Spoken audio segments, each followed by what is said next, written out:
할렐루야. 네. 오늘도 하나님의 은혜가 충만하고 감사가 충만한 하루 되시기를 소원하고 축복합니다. 네. 아, 말씀 시작하기 전에 성경 퀴즈를 먼저 내겠습니다. 성경에서 가장 많은 절수를 가진 장이 몇 장이죠? 어디죠? 네. 예, 잘 아시죠? 시편 119편. 네. 바로 176절로 되어 있습니다. 그러면 두 번째로 가장 많은 긴 절을 가진 장은 무엇일까요? 네. 오늘 우리가 읽은 바로 민수기 7장입니다. 네. 성경 공독하시는 분 수고하셨는데요. 민수기 7장은 바로 89절로 되어 있습니다. 오늘 말씀은 어제에 이어서 성막이 세워진 후에 성막과 그 모든 기구와 제단과 기름에 기름을 발라 거룩히 구별한 그날에 이스라엘 지휘관들이 헌물을 드리는 장면이 이어집니다. 7장의 1절에서 9절 어제 말씀에서는 그들이 드린 헌물들이 레위인들에게 이렇게 전달되어서 성막을 섬기는데 어떻게 사용되었는지 보았습니다. 오늘 10절에서 83절 말씀은 특별히 제단의 봉헌을 위하여서 각 지파의 지휘관들이 헌물을 드린 내용입니다. 그런데 하나님께서 이렇게 지휘관들로 하여금 하루에 한 사람씩 제단에 봉헌물을 드리라고 하시고 또 그렇게 행한 모든 것을 이렇게 길게 기록한 것은 이스라엘 백성을 향해서 하나님께서 어떤 말씀을 하시고자 하였을까라는 생각을 해보게 되는데요. 이곳 바로 시내 광야에 머물면서 지휘관들이 헌신하고 또 예물을 드렸는데 이를 통해서 지금 우리에게도 말씀하시는 그 하나님의 기뻐하시는 드림의 삶이 무엇인지 함께 나눠보기 원합니다. 첫 번째는 자원하는 드림입니다. 10절 말씀 보시겠습니다. 제단에 기름을 바르던 날에 지휘관들이 제단의 봉헌을 위하여 헌물을 가져다가 그 헌물을 제단 앞에 드리니라. 지휘관들이 제단의 봉헌을 위해서 헌물을 자원하여서 가져왔습니다. 민수기에는 하나님께서 모세에게 말씀하여 이르시되라고 시작하는 명령의 말씀들이 계속 나오죠. 그런데 헌물을 드리는 것은 지휘관들이 자원하여서 한 것입니다. 어제 본문에서도 보면 그들이 여호와께 드린 그 헌물 수레 6대와 또 소 12마리 그것은 자원하여 드렸습니다. 그런데 그것을 레위인에게 나누어 주어서 직임대로 그렇게 회막 봉사에 쓰도록 하는 그 방법에 대해서는 7장 4절 말씀 보시면 여호와께서 모세에게 이렇게 하라고 말씀하셨습니다. 그리고 오늘 지휘관들이 헌물을 가져온 것을 보시고 어떻게 드려야 하는지 그것에 관해서는 하나님이 모세에게 말씀하십니다. 11절 말씀 보시면 여호와께서 모세에게 이르시기를 지휘관들은 하루 한 사람씩 제단에 봉헌물을 드릴지니라 하셨더라. 한 번에 다 같이 나오는 것이 아니라 하루에 한 사람씩 봉헌물을 가지고 나오라고 하나님께서 말씀하십니다. 지휘관들은 지파의 우두머리요 감독으로서 자원하여서 예물을 드렸습니다. 이러한 자원하는 마음이 참 중요한 것 같습니다. 출애굽기 35장을 보면 성막을 짓는 그 준비를 할 때 하나님은 누구에게 또 이런 예물을 드리라고 그렇게 명령하지 않고 이렇게 명령하셨습니다.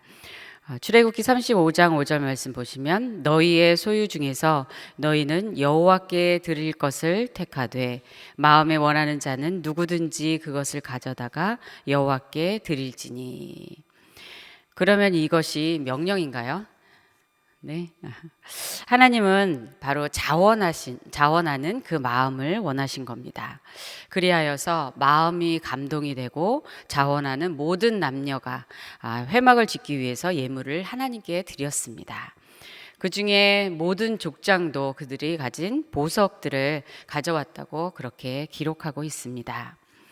그리하여서 출애굽기 35장 29절에 마음에 자원하는 남녀는 누구나 여호와께서 모세의 손을 빌어 명령하신 모든 것을 만들기 위하여 물품을 드렸으니 이것이 이스라엘 자손이 여호와께 자원하여 드린 예물이니라. 이렇게 말씀합니다. 이렇게 드디어 그들이 드린 예물로 성막이 완성되고 봉헌하는 이때에 또한 각 지파의 대표인 지휘관들이 예물을 드림으로써 이스라엘 전체가 하나님의 성전 봉헌의 기쁨으로 참여하는 것을 알 수 있습니다. 그런데 이 자원하는 마음은 어디에서 나오는 것일까 이렇게 생각해 보게 되는데요. 아까 출애굽기 그 35장 5절 말씀을 보면 하나님은 너희 소유 중에서 여호와께 드릴 것을 택하되라고 말씀하시는데요. 하나님은 그것이 너희 소유다라고 말씀하시지만 정말 그들의 소유입니까?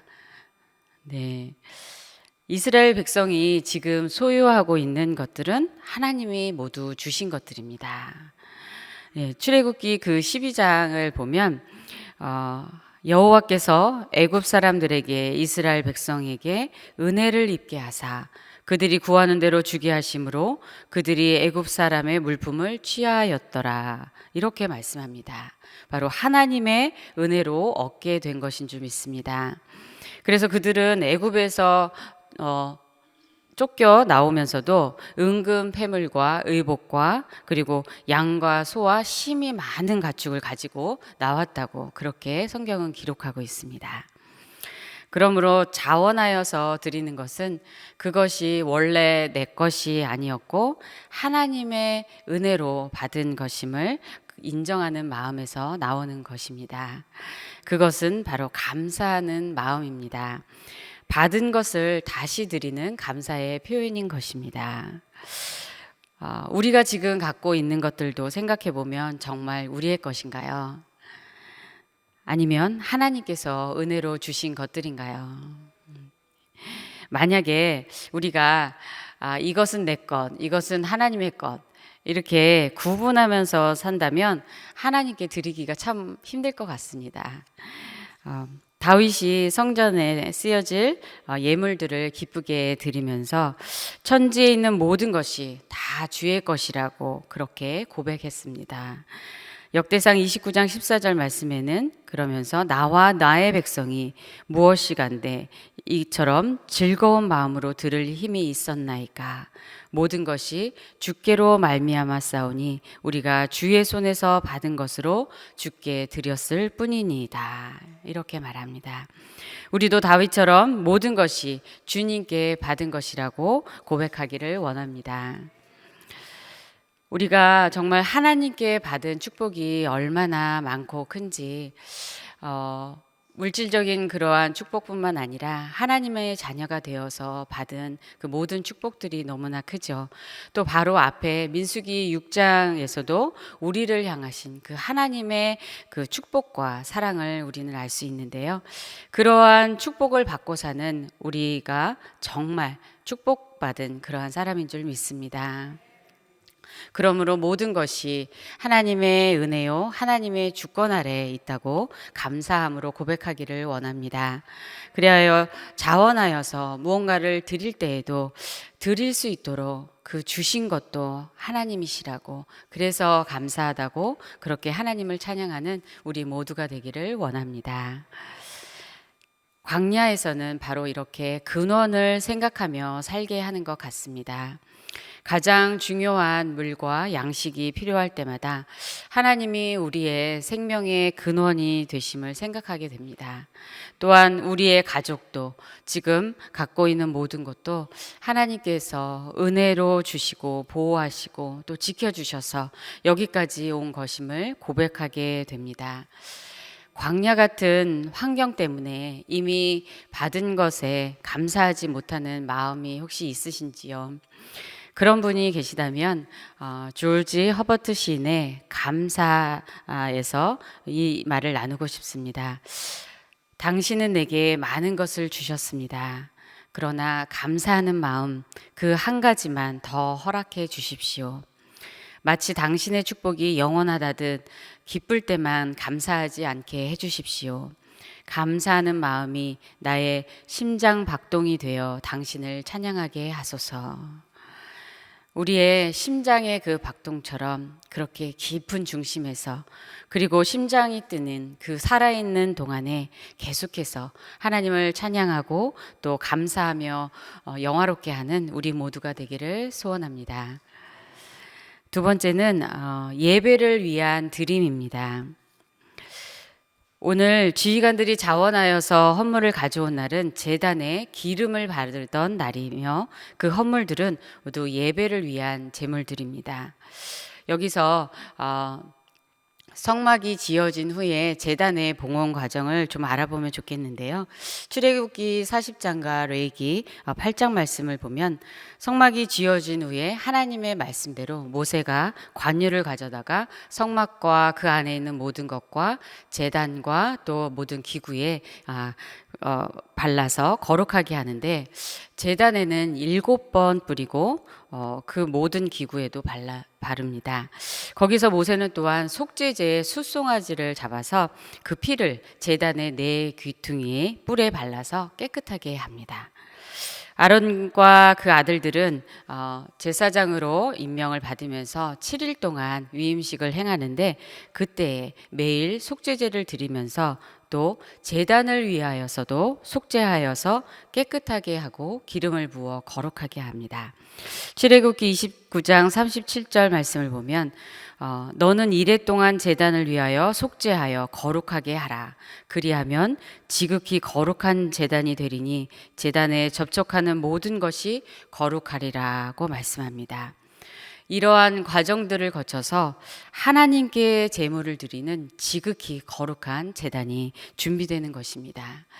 이러한 제단에 이제 드릴 헌물을 가져와서 제사를 드릴 수 있다는 것이 정말 감격스럽지 않았을까요?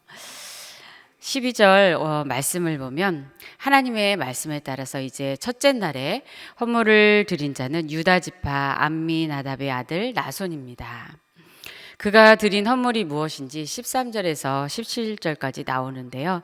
함께 보시면 13절에 은반 하나와 은발이 하나인데 이 두 그릇에는 소재물로 기름 섞은 고운 가루가 채워져 있습니다. 소재물은 온전히 기쁨으로 헌신하는 것을 의미하죠. 그리고 14절은 금그릇 하나에 향이 채워져 있습니다. 이 향은 바로 성도의 기도를 의미합니다. 15절을 보면 번제물로 숫송아지 1마리, 순양 1마리, 1년 된 어린 순양 1마리를 드립니다. 번제물은 온전히 태워져 드리는 희생 제사를 의미합니다. 16절 속죄 제물로는 순염소 1마리를 드리는데요. 하나님 앞에 나가기 위해서 우리 죄를 대속하여 제물을 드리는 것을 의미합니다.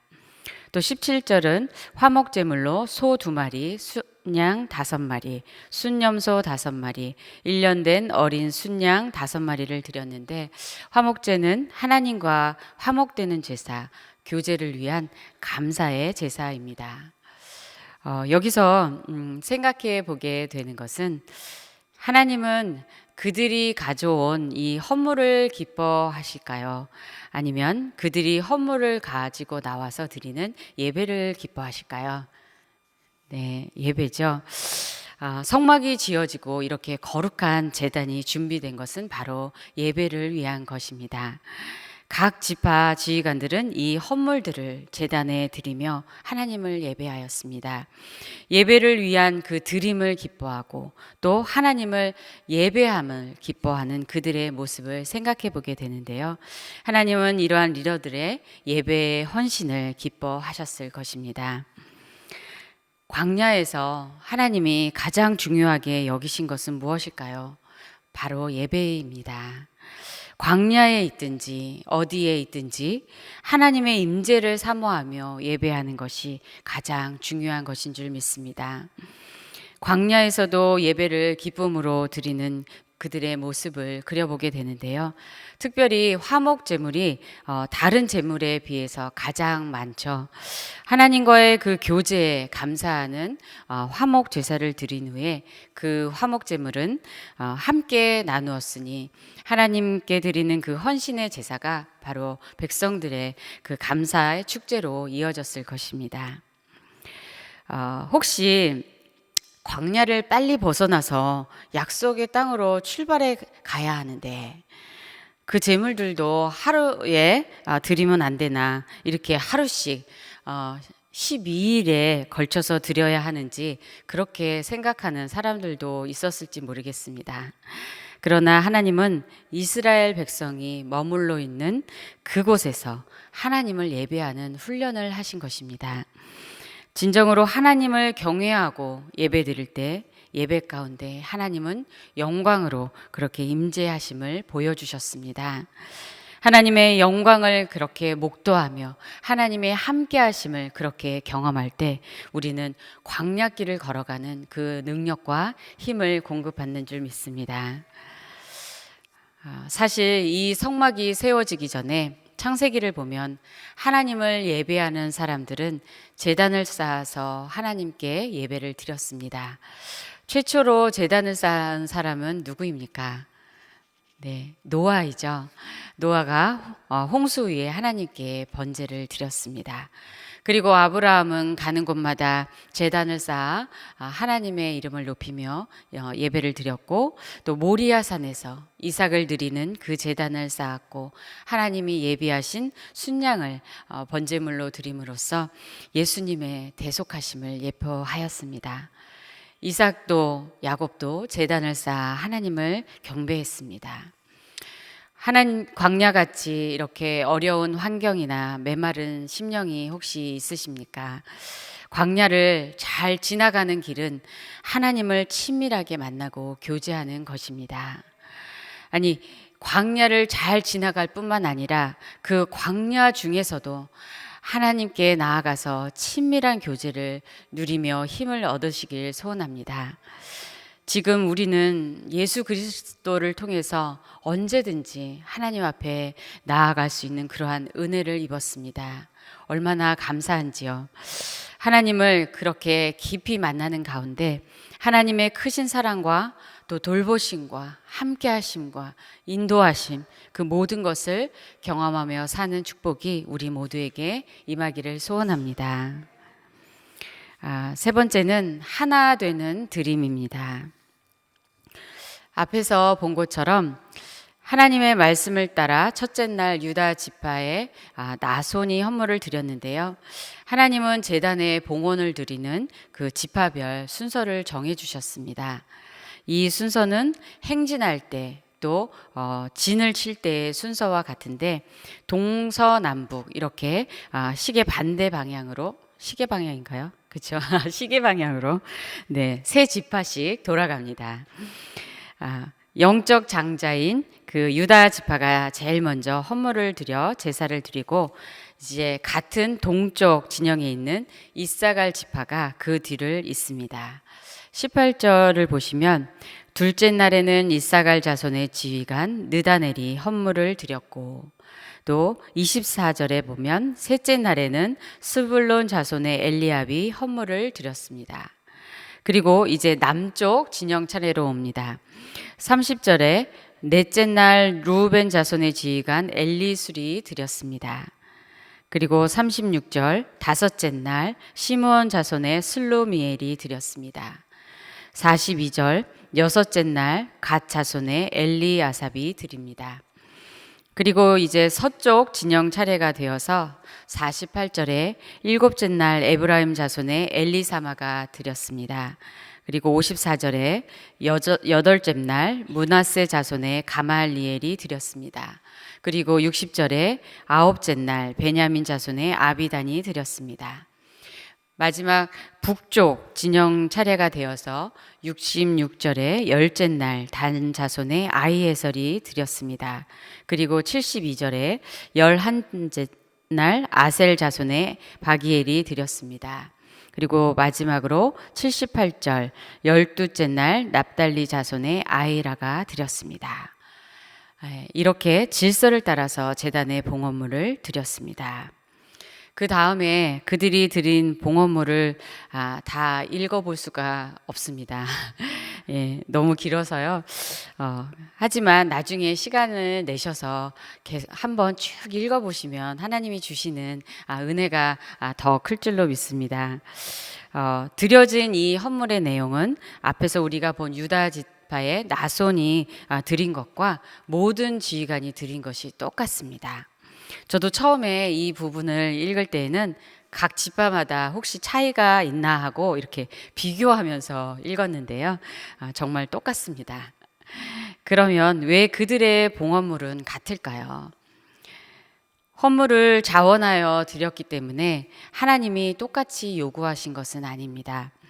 가장 먼저 영적 장자인 유다 지파의 지휘관 나손이 헌물을 드렸고 그 다음에 드린 지휘관들이 그를 따라서 같은 헌물을 드린 것으로 보입니다. 실제 각 지파의 규모는 달랐고 그들이 소유하고 있는 것들도 달랐을 것입니다.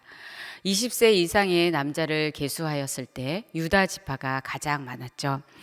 그렇지만 그들은 한 마음으로 같은 헌신을 하고자 했던 것으로 해석이 됩니다. 12지파가 같은 마음으로 하나님을 예배하고 헌신과 의무를 다하겠다는 그러한 다짐으로 보입니다. 만약에 하나님께 헌신 예물을 드리면서 어느 지휘관이 더 많이 드렸는지 그렇게 기록되어 있다면 아마 그 리더가 가장 높임을 받았을 수도 있을 것입니다. 또한 더 많이 드린 그 지휘관의 지파가 더 헌신한 것으로 여겨질 수도 있을 것입니다. 그러나 이스라엘 공동체는 하나가 되어 헌신한 것입니다. 각 지파의 구별보다 하나 된 이스라엘 공동체의 그 질서 체계가 더 중요한 것이었습니다. 그러므로 12일 동안 봉헌 제사가 계속해서 진행되는 동안에 이스라엘 전체는 같은 마음으로 하나님께 드렸을 것입니다. 또한 이 헌물이 하나님께 예배를 드리기 위한 것이었음을 생각해 볼 때 중요한 것은 헌물을 드리는 사람에 초점을 맞추는 것이 아니라 그것을 받으시는 하나님께 초점을 두는 것입니다. 하나님은 이스라엘 전체가 같은 마음으로 하나님을 예배하는 것을 기뻐하셨을 것입니다. 그러므로 누가 더 많이 드려서 자기 이름을 높이고 영광 받기보다는 다 같이 하나님을 높이며 예배하는데 초점을 맞췄던 그것이 중요한 것입니다.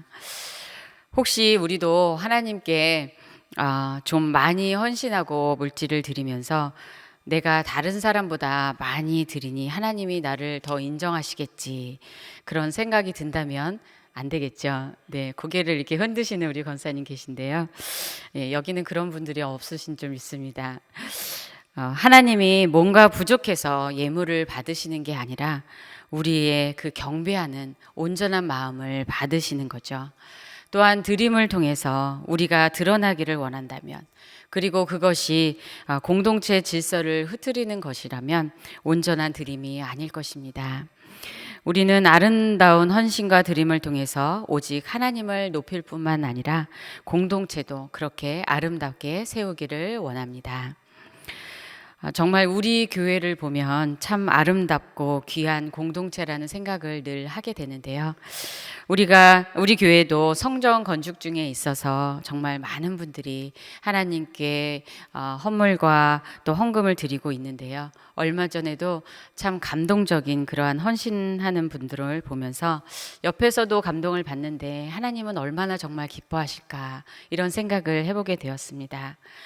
우리 권사님들도 저희가 사무실에 있다 보면 이렇게 가지고 계셨던 그런 오래된 그 반지들, 예물들 이런 것들을 다 모아서 가져오시는 권사님들도 배웠는데요. 이러한 어르신들의 보이지 않게 헌신하시는 그 모습을 통해서도 정말 참 마음이 따뜻해지고 헌신을 배우는 그런 시간이 됩니다. 그러면서 하나님의 일을 위해서, 하나님의 뜻을 위해서 언제든지 그렇게 내어 드리시며 그러한 마음으로 사시는 그 삶, 그 자체가 정말 축복된 삶이고 하나님이 기뻐하시는 삶이 아닌가 생각해 보게 됩니다. 그런데 하나님께서 그러한 기뻐하시는 삶 그 위에 더 큰 축복으로, 더 은혜로 부어주시는 줄 믿습니다. 네 번째, 하나님이 기억하시는 드림입니다. 오늘 말씀에서 헌물의 내용이 같을 뿐만 아니라 각 지파당 6구절씩 기록된 분량도 같습니다. 그래서 6구절씩 12지파를 이렇게 곱하면 72절이 되는데요. 이 72절이 바로 각 지파 지휘관들이 드린 봉헌물을 기록한 분량입니다. 우리가 보통 같은 내용을 읽거나 쓸 때 이하 동문, 이런 말을 사용하죠. 그런데 오늘 말씀은 왜 그렇게 안 쓰고 반복되는 내용을 다 기록했을까요? 11절 말씀에 보면 하나님은 지휘관들을 하루 한 사람씩 나와서 헌물을 드리게 하셨는데요. 그것은 바로 한 사람 한 사람, 각 리더를 귀중하게 여기시는 것입니다. 또한 그 리더가 드린 모든 예물을 기록한 것은 그의 그 모든 헌신을 소중하게 여기시고 받으셨다는 의미입니다. 그래서 한 사람 한 사람의 이름을 기록하고 드린 예물이 똑같더라도 그 내용을 모세로 하여금 모두 기록하게 하신 것입니다. 그것은 곧 하나님이 기억하시는 것입니다. 하나님은 한 사람을 기억하시고 그 사람이 드린 헌물을 기억하시고 그 사람이 헌신한 그 하루를 기억하십니다. 그리고 그날에 바로 어떤 마음으로까지 헌신하였는지 그 모든 것도 다 아시는 줄 믿습니다. 언제 하나님께 헌신하고 드리셨습니까? 우리 교인들은 정말 하나님께 너무나 헌신하는 그 모습을 많이 보게 되는데요. 어떤 마음으로 또한 무엇을 드리셨습니까? 바로 하나님께서 모두 기억하고 계신 줄 믿습니다. 히브리서 6장 10절 말씀에 하나님이 불의치 아니하사 너희 행위와 그의 이름을 위하여 나타낸 사랑으로 이미 성도를 섬긴 것과 이제도 섬기는 것을 잊어버리지 아니하시느니라. 하나님의 이름을 위하여 교회와 성도를 섬겼던 모든 것과 지금도 섬기는 것을 하나님은 잊지 않으신다고 말씀하십니다. 우리 모두는 오늘 하루를 보내는 동안에도 여러 사람을 위한 기도로, 돌봄으로, 전도로, 또 물질로, 또 대접함으로 그렇게 여러 섬김들을 할 것입니다. 좋은 환경에서만 헌신하고 드리는 것이 아니라 하나님은 광야에서도 헌신과 드림을 하기를 원하셨습니다. 그리고 하나님은 그것을 기뻐 받으십니다. 특별히 어렵고 힘든 일, 지쳐서 포기하고 싶은 그러한 헌신의 일을 하고 계시다면 하나님이 잊지 않으신다는 그 말씀에 힘을 얻으시기를 바랍니다. 또한 우리를 구원하시기 위해서 친히 제물이 되어주신 그 예수님의 헌신의 사랑과 능력이 우리 안에 충만히 임하기를 소원합니다. 마지막으로 오늘 이 본문 전체에서 기록된 지휘관들의 그 한 사람 한 사람의 이름을 보면서 유진 피터슨 목사님의 그 길을 걸으라 라는 책에서 이름에 대해 이렇게 표현한 것을 나누고 싶습니다. 이름은 씨앗이다. 그 씨앗이 싹트면 이야기가 된다. 모세는 그저 누구누구의 이름만 나열해내는 사람이 아니다. 이름에는 이야기가 담겨 있다는 것입니다. 후대 사람들이 이 유다 지파의 나손이라는 그 이름을 떠올리면 광야에서 리더로 살아온 그의 모든 이야기와 또 오늘 여기 기록된 그 이야기를 쭉 펼쳐져 생각할 것입니다. 우리 모두의 이름에도 이미 많은 이야기가 담겨 있지 않으십니까? 그리고 앞으로도 이야기가 더해질 것입니다. 그런데 하나님이 우리 이름이 담긴 그 책을 쓰고 계신다는 것입니다.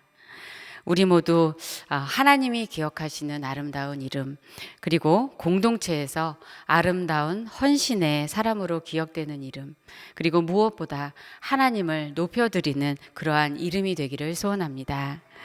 오늘 하루도 하나님 안에서 자원하여 드리는 또 섬기는 그 기쁨이 충만하고 주님이 주시는 힘과 능력으로 헌신하며 승리하시기를 축복합니다.